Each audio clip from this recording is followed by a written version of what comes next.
نحمده ونصلي على رسوله الكريم اما بعد فاعوذ بالله من الشيطان الرجيم بسم الله الرحمن الرحيم ولا تباشروهن وانتم عاكفون في المساجد۔ عزیز دوستو، آج 18 رمضان المبارک ہے۔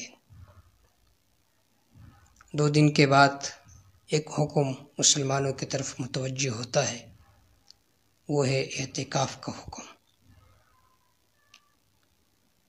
اعتکاف کا مقصد یہ ہوتا ہے کہ آپ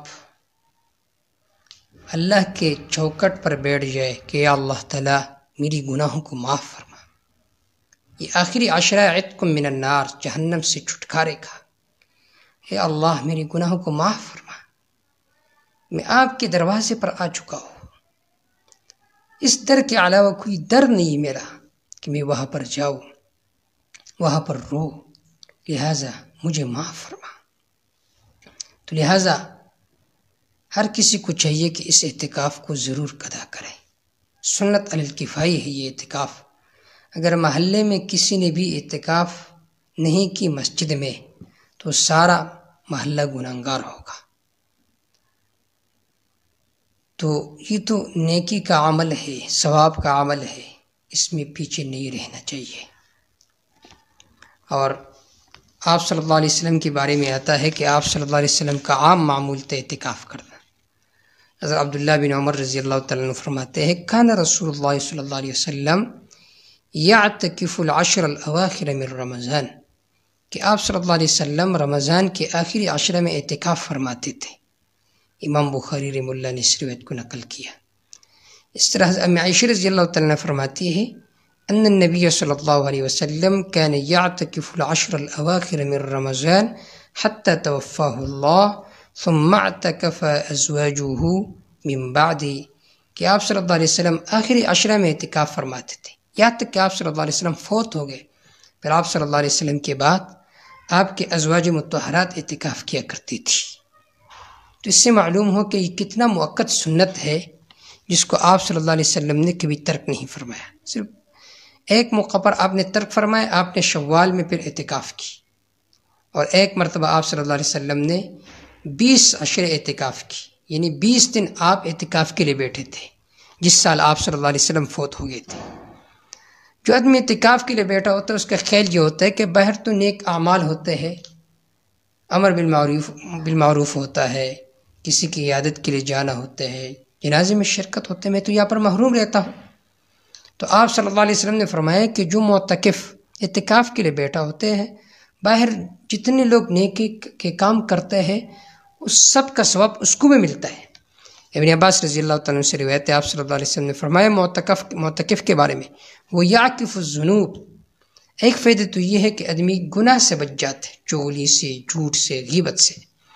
وَيَجْرِي لَهُ مِنَ الْحَسَنَاتِ كَعَامِلِ الْحَسَنَاتِ كُلِّهَا، باہر لوگ جتنے بھی نیکی کے کام کرتے ہیں تو اس کے کھاتے میں بھی وہی ثواب لکھا جاتا ہے۔ اسی طرح حدیث پاک میں آتا ہے، آپ صلی اللہ علیہ وسلم نے فرمایا من اعتکف یوما، جس نے ایک دن اعتکاف کے ابتغاء وجہ اللہ کی رضا کے واسطے، جعل اللہ الثلاث خنادق کل خندق ابعد مما بین الحافتین، اللہ اس کے درمیان، جہنم کے درمیان 3 خندقوں کا فاصلہ فرمائیں گے، اور ایک اور دوسرے خندق کے درمیان جو دوری ہوگی وہ زمین اور آسمان کے برابر ہوگی۔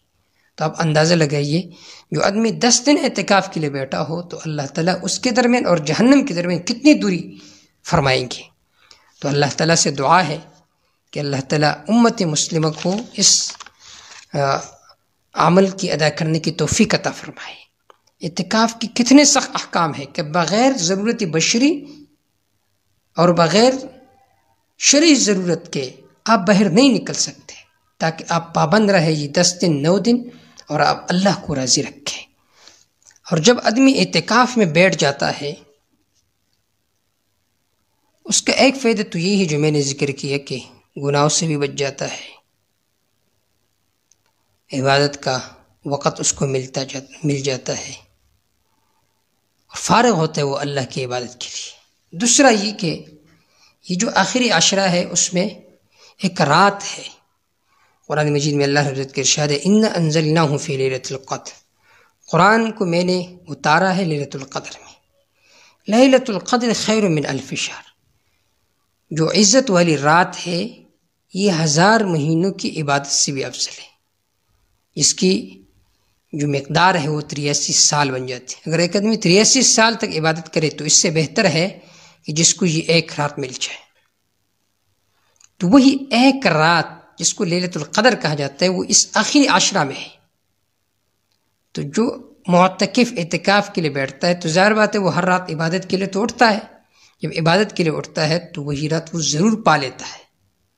اسی وجہ سے ام عائشہ رضی اللہ تعالیٰ عنہ نے فرمایا کہ آپ صلی اللہ علیہ وسلم نے فرمایا تحروا لیلۃ القدر فی الوتر من العشر الاواخر من رمضان۔ امام بخاری نے اس روایت کو نقل کیا کہ آپ صلی اللہ علیہ وسلم نے فرمایا کہ تم لیلۃ القدر کو ڈھونڈو رمضان کے آخری عشرہ میں، پھر اس میں جو تاک تاریخ ہے جو ایک دوسرے پر پورا تقسیم نہیں ہوتا اس میں آپ ڈھونڈیں۔ اور ابن عباس رضی اللہ تعالیٰ عنہ فرماتے کہ آپ صلی اللہ علیہ وسلم نے فرمایا التمسوا فی العشر الاواخر من رمضان، کہ آخری عشرہ میں آپ حضرات اس کو ڈھونڈیں، لیلۃ القدر فی 9 دن میں، یس جو تاک تاریخ ہے 9 دن ہو گیا، 9واں دن، 29واں دن، اسی طرح 21واں دن، اسی طرح 23واں دن، تو اس طرح تاک تاریخ میں آپ حضرات لیلۃ القدر کو ڈھونڈو، کیونکہ اس میں جو ثواب ہے وہ 1000 مہینوں کے عبادت سے افضل ہے۔ ابو ہریرہ رضی اللہ تعالیٰ نے فرمایا کہ آپ صلی اللہ علیہ وسلم نے فرمایا من قام لیلۃ القدر ایمانا واحتسابا غفر له ما تقدم من ذنبه، جس نے لیلۃ القدر کو ایمان کے ساتھ اور ثواب کی نیت کے ساتھ عبادت کی تو اس کے پچھلے سارے گناہ معاف ہو جائیں گے۔ ام عائشہ رضی اللہ تعالیٰ عنہ نے سوال کیا یا رسول اللہ اگر میں نے وہ رات پائی تو میں کون سی دعا پڑھوں؟ آپ صلی اللہ علیہ وسلم نے فرمایا اللہم انک عفو کریم تحب العفو فاعف عنی یا کریم، یہ دعا پڑھا کریں، اے اللہ آپ ہی معاف کرنے والے، آپ ہی کریم ہیں، آپ ہی عفو کے ساتھ محبت کرتے ہیں، آپ مجھے معاف فرمائیں۔ اور نسائی کی روایت ہے من حرم خیرہا فقد حرم، جو اس کے خیر سے محروم ہو گیا کہ وہ تمام خیر سے محروم ہوا۔ انس بن مالک رضی اللہ تعالیٰ عنہ فرماتے آپ صلی اللہ علیہ وسلم نے فرمایا ان اللہ وہب لامتی لیلۃ القدر ولم یعطها من کان قبلکم، کہ یہ جو لیلۃ القدر ہے یہ اللہ نے میری امت کو خصوصی طور پر دی ہے، میری امت سے پہلے کسی کو نہیں دی۔ تو اللہ تعالیٰ اس آخری عشرہ میں اعتکاف کرنے کی توفیق بھی عطا فرمائے اور ساتھ ساتھ ہر رات عبادت کرنے کی توفیق عطا فرمائے۔ وما توفیق الا باللہ علیہ توکلت و الیہ